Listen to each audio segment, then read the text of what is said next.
Hi, this is John Jansen from Inner City Youth Alive. I'm here with Kent Duick, fearless leader. We just wanted to provide updates on what's going on because we know there's a lot of curious people wondering what's happening. This has been an ever-changing situation where day to day, sometimes hour to hour, we're not sure what's happening or what's going to happen. And so we wanted to make sure there's an information flow to our donors, because if there's one thing we have learned and are continuing to learn, is that our donors, even though they're at a distance, are as much a part of what's going on at ICYA as the kids in the drop-in and the families in the neighborhood and the staff who are working here.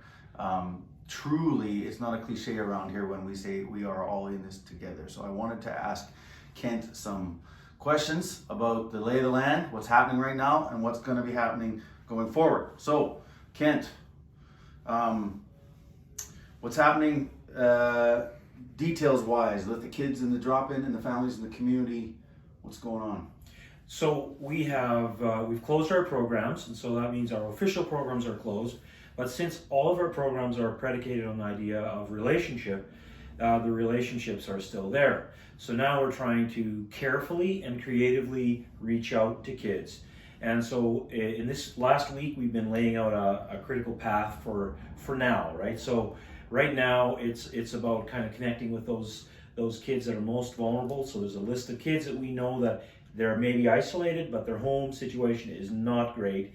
And so we're trying to find ways that we can support. And there's a new Facebook group called the ICYA Quarantine Isolation Station.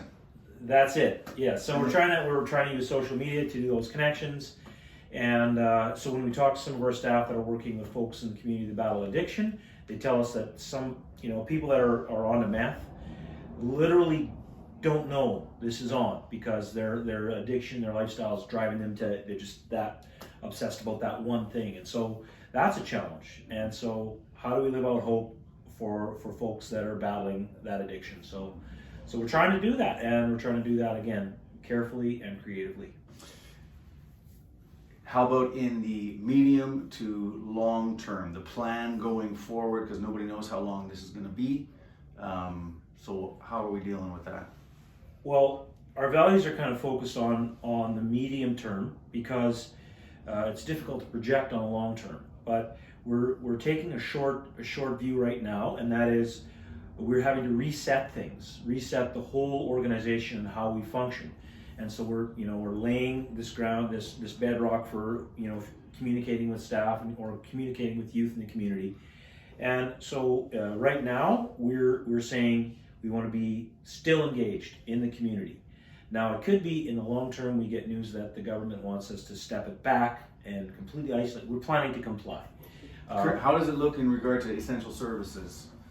Now that's a good question. What have we heard? In terms of essential services,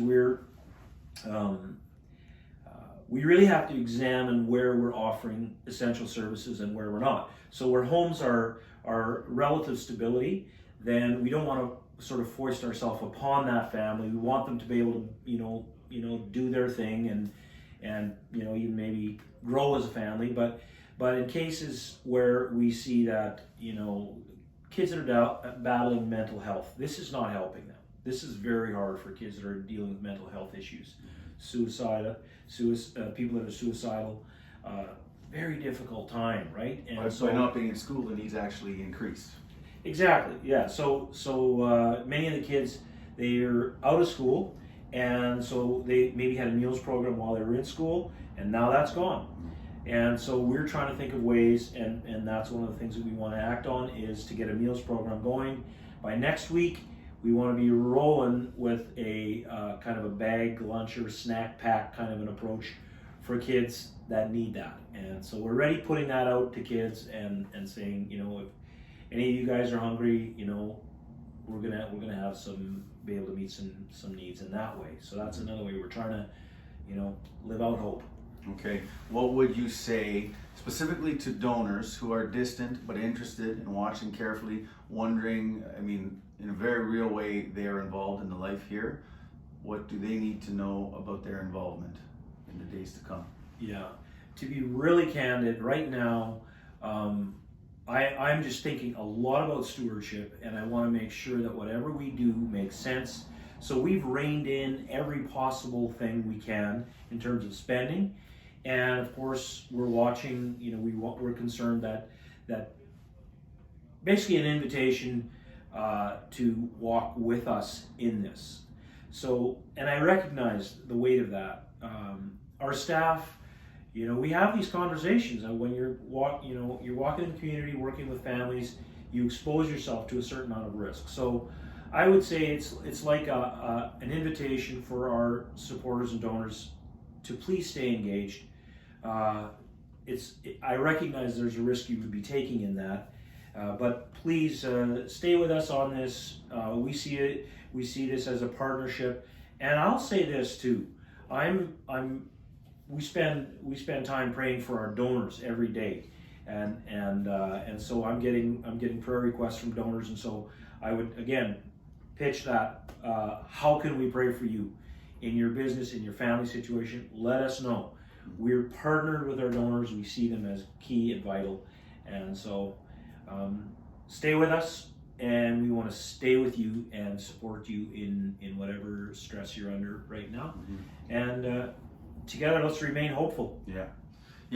I would just to wrap up. I would say we would very much invite donors who are interested. If you have questions, prayer requests, anything you want to get in contact for, get in contact with Kent or me. It's kent@icya.ca, jj@icya.ca. Send us a message, and we're gonna stay connected, because that's the way through this thing. Thank you for joining us on this, and we'll talk to you again probably pretty soon.